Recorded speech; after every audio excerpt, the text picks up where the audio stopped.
We're doing Cali today, so we're going to do a Cali bounce. Your right hand to fist and comes to your forehead. Left hand comes under your sternum. Okay. Raise the left hand, lower the right. Open hand up, fist down. Back to the original position. And then cup it there. All right, so why don't we do this? We're going to do the 30 count to start as a warm-up. So I just want to take a natural step forward with your right foot. Okay, so into a right lead. Your hands are going to come up into your fighting stance, fighting position. Weight should be on the balls of your feet. All right, you look at yourself in the mirror, and I'm going to try to be forward for Fred.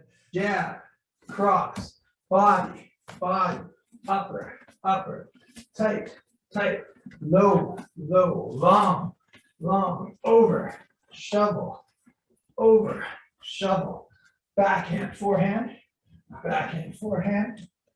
over top, backhand, forehand, high backhand, low backhand, high backhand, turn, high backhand, low backhand, high backhand.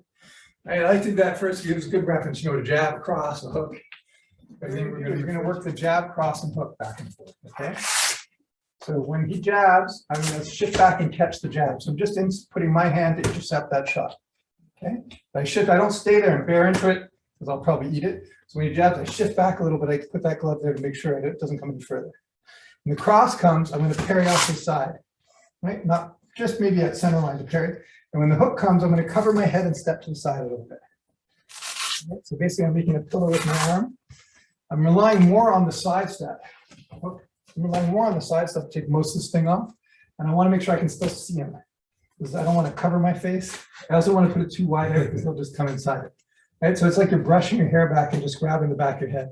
I put my hand in the back of the head because that part there is very vulnerable, Sean, to shots. The occipital bone, I think it's called. Yeah. So I can't reach around and hit his head directly. So that was the old rabbit punch. That was illegal in boxing. It's a punch back here.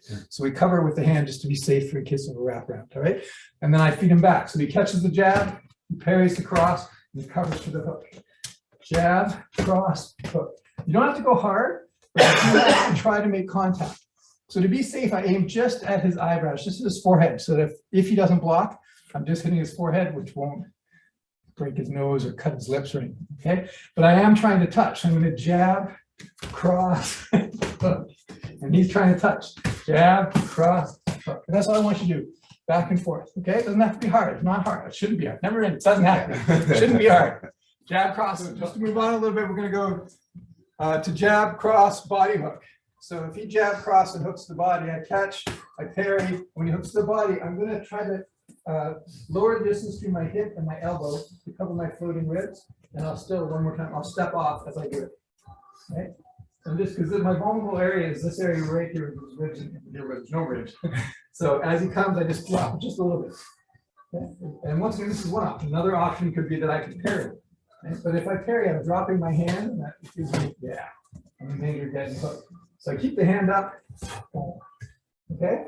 And then I feed him, so it's jab, catch. This is the same, parry the cross, and then as I go for the hook to the body, I see.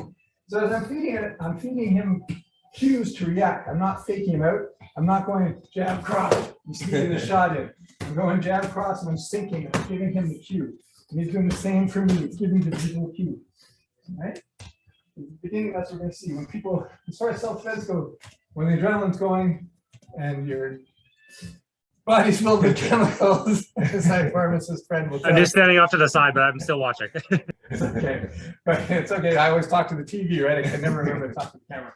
But people tend to throw bigger shots, right, when the adrenaline's going, unless they're calm and they're tight fighters. But most people aren't going to fight that way today.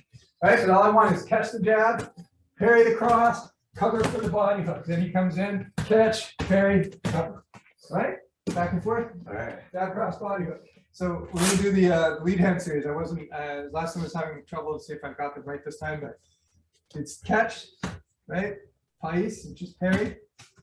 Paglibit, which is pull. Waslick, which is throw, right? And then Panastas, which is cut in the line. That's the first five, right? So you got the cup, catch, Pais, parry, Paglibit, pull, Waslick, throw. And then Panastas is cut in. And the next one is inside. And the last one is outside. So that's the 7, right? So he catches, 2 cups. He parries, Pais. He pulls, Paglibit. He throws it as Waslick. Cuts in as Panastas. He does inside grunting and does outside grunting. There we go. All right, so that's the 7. We want to lead hand series. So we'll watch it again. So the first one is just catching, which we already did. So just to have the terminology, the catch is the cut. I shift. Usually when I catch, I shift. Because like I said, if I bear into the catch, I'm probably going to do it anyway. So when I just shift back. Parry is the second, which is pais, which you've also done already, right? The next one is called pagibit, and as he does it, I kind of scoop his hand and pull it towards me off to the side. Right? So it's like a parry and pull. So I'm trying to basically just disrupt his balance a little bit. Okay? And then the same thing is the parry and pull, but throw it away. That's the wasling. Right? And then panastas is where I cut in. Usually I try and get him in the face while I'm doing it. This is if you're going JKD, this is Bruce's punch. It's just to come straight through over top, right? So we got catch, parry, scoop, big scoop, cut in, and then we got the inside grunt and then the outside grunt, which you did on the rear hand. So you're just doing on the lead hand. Okay, I'm gonna go through that series back and forth. Cool. All right, so feed 7 jabs and 7 jabs. We'll go 1 for 1 if you want to Yeah, okay. feed him a jab and he'll feed you back, and you can just mirror what he just did. If you want to try it that way. Yeah, let's do Okay? that. Right, Leon. The first one is the backhand grunt that you did already. I'm going to follow up. So the danger of being here is that I'm still open to everything coming in, right? So I'm going to immediately follow him with this elbow. I'm going to put my hand on his head. This is to shove my thumb into his eye. With training, we just wipe to the back of the head. But the idea is that I take it through his eye, right? So hit the throat, and I'm going to elbow him, and I'm going to hit his throat on the outside as I wrap his arm. See if we can get that far. Okay, so jab cross, backhand, ride in with the elbow, grab the head. It's hit the face or hit the throat, depending right. If his chin was up, I'll take the throat. I elbow, and then I'm going to take the hand that's around his head. I'm going to wrap his arm, and the other hand is going to hit into his throat. Okay. Oh, Yeah, so you're holding one arm and you hit him in the throat. So let's see if we can get there, and then we'll do the follow-up from there. So Brian does it to me. right. Parries, backhand gun. Backhand gun, slide in with the elbow, wipe the eye, hit the throat, elbow and hit. Yeah. Yeah. That was it. Yeah, and then it kind of works better. Especially if you're shorter underneath is better. You can do the overhand wrap. You can overhand if you want to. You can overhand. But if I'm much shorter than my partner, it's really hard for me to get into the overhand, where it's easy to get into the underhand. It's an easy hole. All right, we try that just for a little bit. The first hit is this one into the bicep. The second hit is into the deltoid, which is extended. This is a hit. Right? That's a hit. This is a hit. This is a hit. And this is a hit. Okay, so you feel that that's already setting you up balancing a bit. And it's all predicated on the idea that you're getting hit.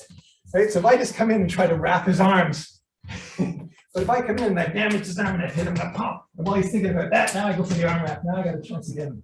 Right? But we break it down, but that's the idea, is to overwhelm that system a little bit with shots. And while he's dealing with all these shots, I'm getting into position. Okay? All right. Back and forth a couple more times. It's continuing to be bad, so I don't want to be taken down. Just don't fall on me if you can't get back up. I don't want to take it down. So backhand good. Shot into the deltoid, wipe the eye, hit the face of the throat, hit the face again, wrap, and this is a stunning shot.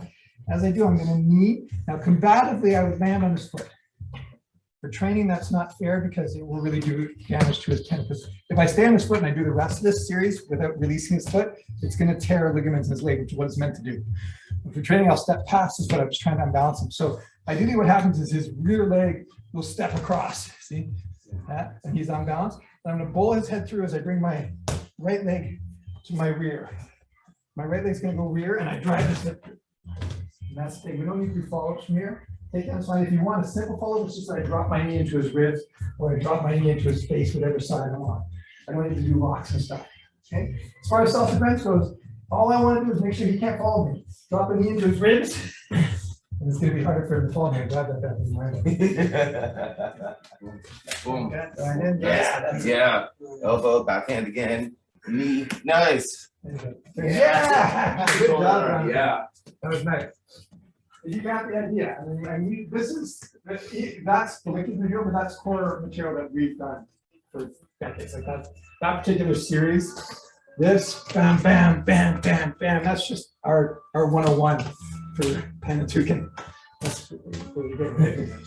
So you can do that without going to the grappling. Like grappling, if you are the aggressor, it can be the choice that you make whether you want to go in. Right? I can come from here, do this, hit the eye, hit his face, and decide, no, I don't want to grapple with this guy. I can go right back to kickboxing, right? But if I felt that I control and he was soft enough, I hit him and he softened up a little bit, I'm like, yeah, I can take this guy down.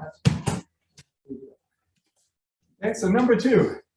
So your material, same start, backhand, but this time I follow by punching his bicep, elbowing his bicep, elbowing his face, hammer fist to his face, and then punch and push through to grab his head. So this takedown, I'm gonna once again take my left leg, step back, and I'm gonna pull his head down with both my arms. The follow-up for this one is 2 eye gouges and slam the head down. I'll take you down now. Boom, Start it and we'll see. I'll tell you if I need to stop. boom, boom. Elbow. Oh, boom, Elbow, hammer boom, fist, punch. boom. Yeah, there you go. Go for it. That was not too bad. Okay, and then like I said, just the, if you want, just the motion of the shots to the eyes and pushing it.